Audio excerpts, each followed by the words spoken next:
नमस्कार दोस्तों, आर के होममेड में आपका स्वागत है। दोस्तों आज मैं आपको पुराने कुर्ते से कैरी बैग बनाना सिखाने जा रही हूँ, जो कि आपको बहुत पसंद आने वाला है। दोस्तों ये देखिए कैरी बैग है, जो कि हमने पुराने कुर्ते से बनाया है। दोस्तों आप भी इस तरीके के प्रोडक्ट घर बैठे बना सकते हैं।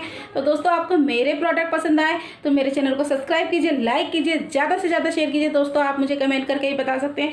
तो दोस्तों बिना टाइम वेस्ट किए चलिए मैं आपको बनाना सिखाती हूँ कैरी बैग। देखिए दोस्तों, ये हमारे पास पुराना कुर्ता है जिसमें से हम कैरी बैग बनाने जा रहे हैं। देखिए दामन है जो